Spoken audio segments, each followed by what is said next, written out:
Jesus tells us a story of how we can get to heaven. Now, you and I are concerned about that. Do I go to church? Do I say the rosary? Do I do this and that? But he sets a plan, and he calls it the Beatitudes.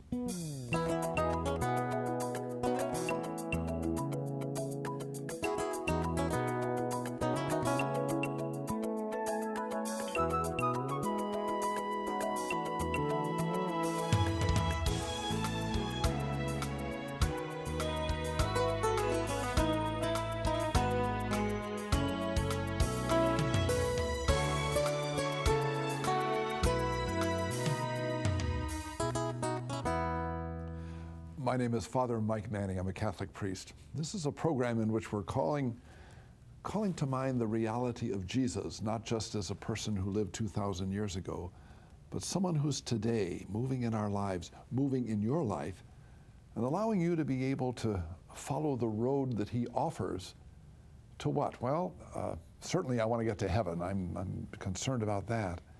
But I'm also concerned about moving through the maze of all the confusing things that are happening in the world. The war, the violence, the injustice, the pain that I might experience in my own heart.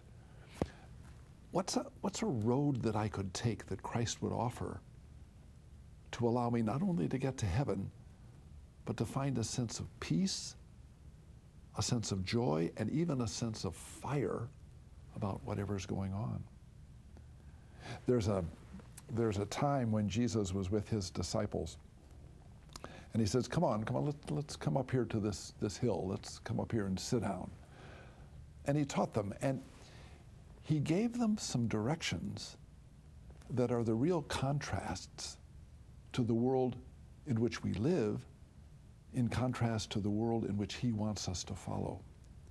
And this is what the Beatitudes are. And he says some powerful things. In a world in which, hey, get a lot of money. That's how you're going to do it. Get that car, get that house, get that job, and get all the things that you want. Jesus comes and says, blessed are the poor in spirit. Where's that coming from?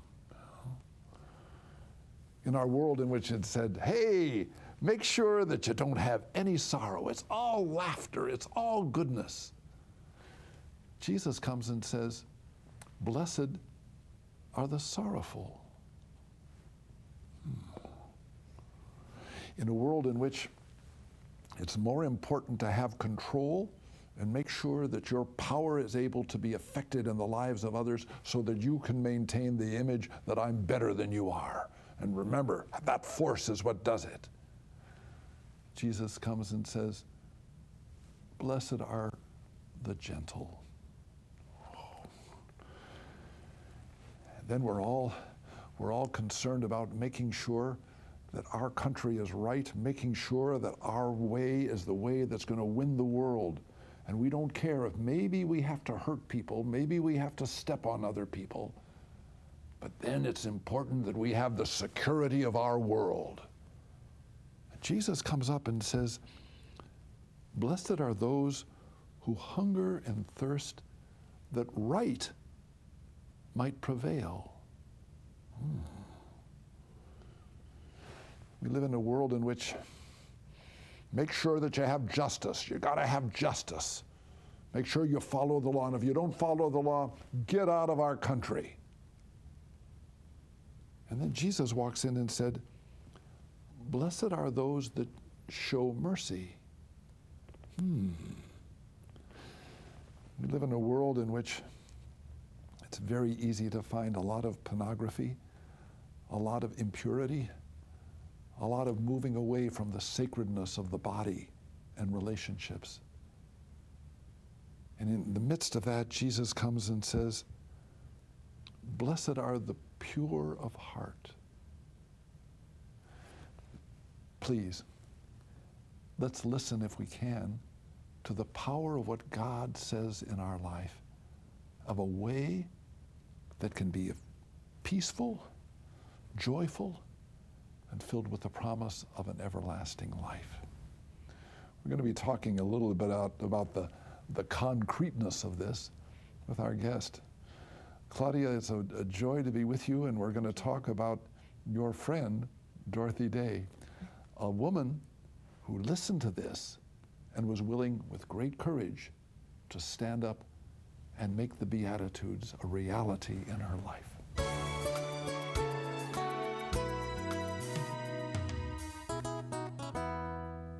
Claudia Larson, thank you so very much for coming and being with us. It's a delight to be with you. It's very exciting. The thing that's so exciting about you is that you got hooked. You got hooked on the life of a lady that you came to admire and also came to want to convey to other people in a beautiful way. A lady by the name of Dorothy Day. Now I want to know how you got in love with this lady and how you were able to bring her life to us through the video that you've presented. Tell us, can you kind of just in a small little way, who is Dorothy Day? Oh, that I could not sum up in a sentence. But some of the highlights I've never heard of her before. Oh, okay. I don't know who she is. Writer, social reformer during the Depression. She and Peter Morin, a French peasant philosopher, found her, tracked her down, and she was quite the social activist before they met in 1932.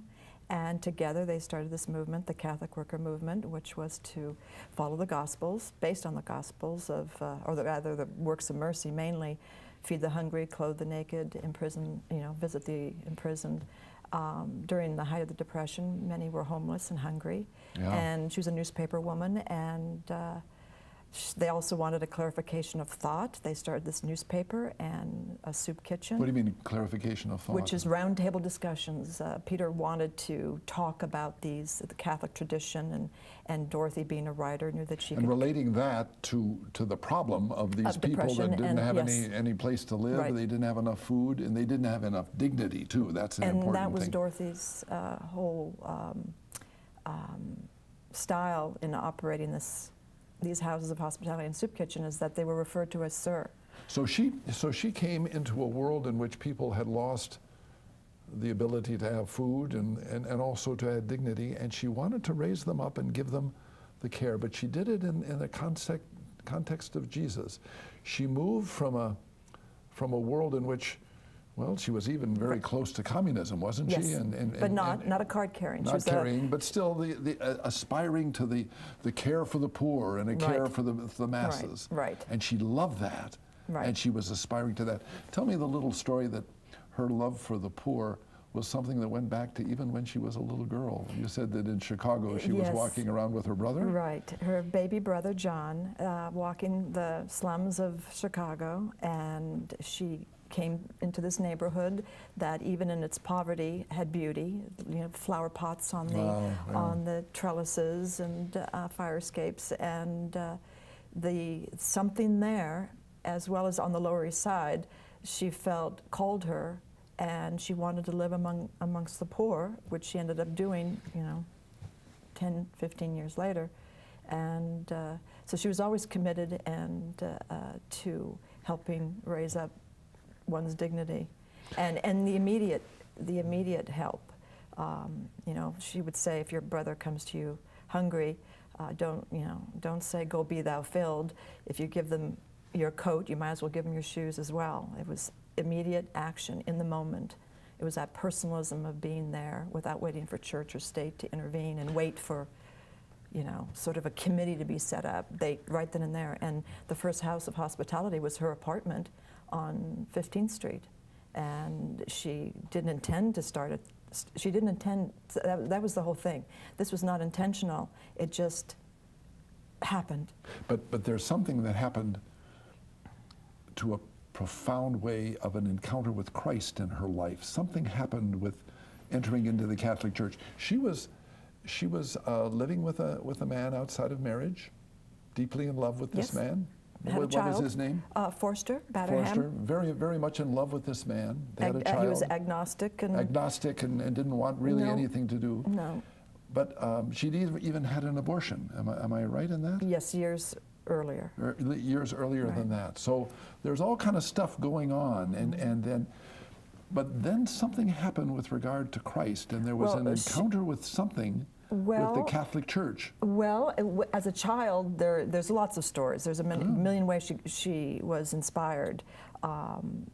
When she was a little girl, she saw one of her playmates' mother on her knees saying the rosary, and when the kids were running through the house, she had this vision of this woman so engrossed with saying the rosary, which she was not from a religious background at all. And so, you know, those little seeds started being planted. Yes. And then the birth of Tamar was another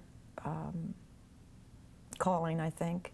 And the gift of God from life in this child. And she was so in love with Forster.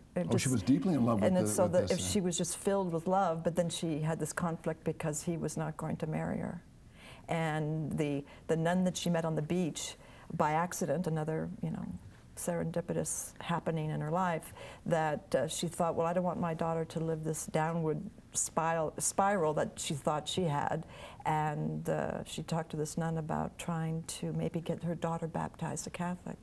And in the early days... How did that happen? I mean, why is this kind of memory of the rosary and just images of things? Another pit stop was her days in New York when she was, you know, she was involved with writers and as you said, communists and, you know, socially active people. Eugene O'Neill was someone that she would sit around and talk with. And one story, you know, they would go to this place called the Hellhole, and they'd, you know, they were not romantic, but they were inspired and they wanted to change the world, and so you had all these great minds and fun people wanting to do great things, and she'd come home at the wee hours of the morning, and she'd see people going into, I believe it was St. Joseph's on the, I think in the Village in New York, and she slipped into the back pew and thought, what are they doing? What is all this? What's this about? And so it just evolved.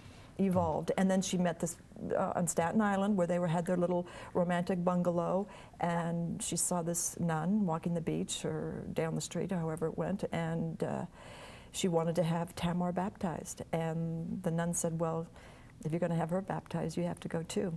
You can't have, you know, without mom. Yes. So she went into the Catholic faith unknowing, afraid, not terribly committed. And she said it wasn't a day to celebrate, because she knew that it would mean bye-bye to the life that she had known, and all her friends. You know, the Catholic Church was sort of the enemy, and she crossed over to the other side, and they thought of any faith she might, you know, become Jewish, because those were her friends. So Catholicism was sort of a, you know, out of left field. But boy, she embraced it and ran with it. She didn't mess around with it. And there was and she took everything to heart. I mean, the works of mercy were right her style completely, you know. Even without a lot of enthusiasm, there was willingness to say yes to it, and yet then she started to be fed with the challenge of what Jesus was saying, like I was talking about this, the Beatitudes. Yeah. And she took Christ being in the person literally, and she was very deep in that way. You know, they say she's a mystic, but she could see things, and just as she could see the ugliness of life, she also saw the opportunity for beauty. And amidst squalor, she could see the way the light came through the room. Whenever everyone else was going, you know, it's a mess in here, and she wanted to capture that all the time.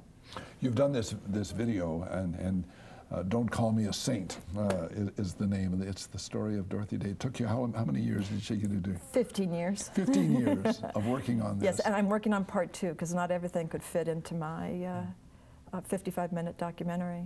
But what you've done is you've created the life of a woman that I deeply admire, the life of a woman who to me represents holiness. Mm-hmm. And it's interesting because the cover has Dorothy Day with a cigarette in her mouth, and you think, oh my gosh, you know, and yet holy people smoke. But she quit. She did quit. But she quit. But isn't this interesting that her holiness was not necessarily running off and becoming a nun in a convent, right, but was entering into the lives of very dirty, bad-smelling, bad conversation, argumentative people who would cram into their house. And this is the interesting thing that I pick up from what you're telling, and getting this experience of this woman who now embraces the challenge of Jesus, that when you deal with people that are homeless and people that are down and out, you don't necessarily get gratitude for what you do. And a lot of times it was just doing something, and I deserve this, and we long to be able to say, oh, what a wonderful person you are, thank you for giving me all this stuff. And yet she was still willing to care for people, even without the gratification of receiving the support of the people she was helping. Does that make sense? Yes, and oftentimes, you know, that's part of it. You help without wanting something back. Yeah, yeah. So she already understood that, and she was dealing with alcoholism, which was, you know, very Well, she prevalent. had a struggle with No, not hers, not not in her hers, life, but with others, with alcoholics. During that time, Yes. that was their escape, was drinking. There wasn't as much drugs in No. that world. We've moved into that now, Right, but right. the addiction to alcohol was Right, still was very much in the great, the and ruin that it insanity was bringing. and illness that no one else would bother with. They would drop off at Dorothy's door because they knew she doesn't ask. The movement doesn't ask any questions. Any one of us could go there right now. That's the comforting thing about the movement, is that I could go there today and they wouldn't ask any questions and take care of me, and they will even bury you. You know, they take over and help whatever your need. Claudia, you've could be. opened up the life of a very, very challenging person in our life, a person who in many ways, to me, represents the call of Christ. I oftentimes think of this world of see if I can get this right. I'm called to care for the afflicted, and to afflict. The comfortable. And then to Right, something about the afflicted. The afflicted and comfortable. Comfort the afflicted and afflict the comfortable. Yes, yes, yeah. I don't know where that quote came from, but It's very much Dorothy has said that. of what she does, Yeah. though, doesn't she? But she moves in another way beyond just the care for the struggling people, and she just says spirituality is saying yes to God as the people enter into your life and responding to them and loving them. And like you said, entering into their house. A lot of people that come to her do not know God No, in a conventional but sense. on her part, all she's doing is making Christ present to them Right. by loving In them. her way, In yes. her way, and loving them, and perhaps not even preaching to them. No, she did not pontificate. She There were atheists and Jewish and Muslim and a variety of people that to this day are drawn to her. Her movement is bigger today than it was when she was alive. There's 180 houses of hospitality around the world. Amsterdam, 180, wow. Amsterdam to Mexico, Canada, Switzerland, I believe. I may be wrong. Maybe it's Sweden. No, there. But you know, this commitment is fascinating, because towards the end of her life especially, I see her moving against the war in Vietnam, speaking out against violence, being concerned, for example, with the injustice of the union workers up in the Well, her last arrest California. was with the United Farm Workers. Claudia, you allowed yourself to be grabbed by this woman.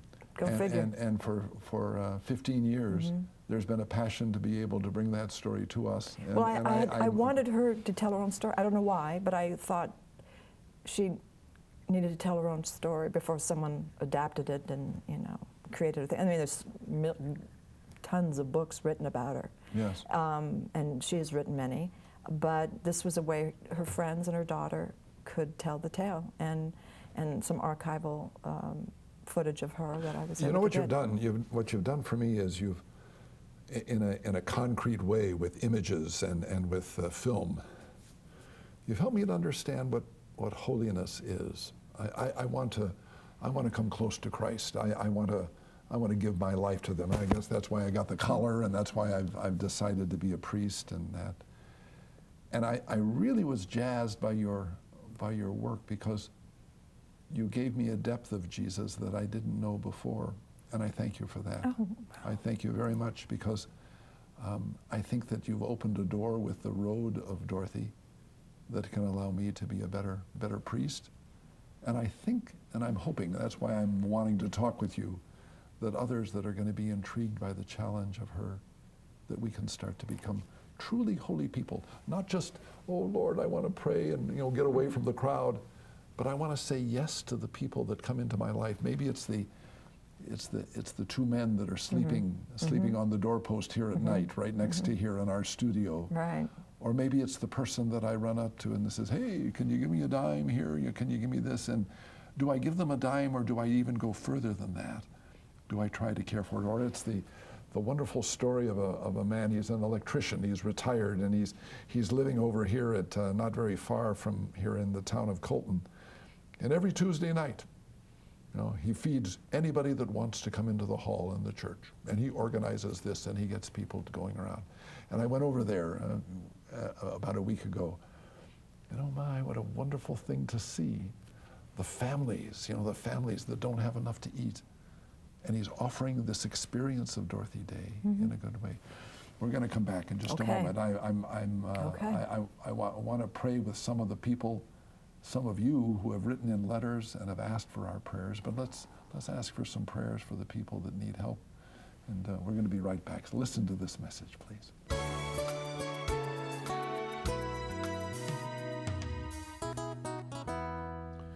Claudia, one of the neat things is the power of Dorothy Day today in the lives of young people. Yes. Would you tell us a little bit about what goes on in your experience? Well, I'm finding that teachers obviously are very much interested in me coming to give talks to the classroom and universities and libraries and such. But recently I was at Sacred Hearts not too long ago, and these are 13 and 14-year-olds, a grammar school, and I was so in awe of their enthusiasm, because I always thought I needed to talk to college kids, but the younger, the better. And they were so sweet and innocent and willing and eager. And after seeing the film, the Q&As where their little hands couldn't get up fast enough. And I tried to get them all. And whenever I couldn't, I told them, please call me or email me. I will answer, and which I did later. But the letters that I got from these kids and other people from all over speak to how she has inspired them to want to do something. They don't know what it is. One little boy said, I don't know what it is yet, but I want to do something, and maybe I'll know when I get older. Well, and maybe I'll take less and give more. Thank you for being willing to listen to the call of God. I believe it's a God call, this passion of bringing the life of someone that can touch our hearts and allow us to be able, like with his children and with me, and I hope with the people at home, to a new challenge of being able to care for the poor and to make sure that justice is an important thing in our life, and that Dorothy Day can shine out as an example of a person who does it. She does it, and she does it with simplicity, without tooting a horn. But again, it's that willingness to be with the person that she's with and say yes to that person, and hunger to know what are their needs and how can I serve that, and just responding. We're trying to do that in the television ministry also, and we get all kind of letters from around the country, even those around the world. And Gabrielle, and pray for her grandmother. She's 18 years old, and she has a hard time following the rules of her mother. And would you please pray for me? We got other things here, and just a few times in the last 2 years I've run across your program. I just love Father Manning. I'm not Catholic, but I'm a believer in Jesus Christ, our Lord and Savior. I've been in a spiritual battle and a financial battle for 4 years, and in the last couple of weeks I've gone without groceries. But then I run across your program and I got peace. Well, I hope not just peace, but also maybe the challenge in our losing things, of picking up the idea of Dorothy and serving the needs of those around us in a great way. Lord, bless these people, and bless Claudia in a mighty way, and may she continue to blossom with the joy and the challenge of Dorothy Day. And may Jesus' love for you always make you smile.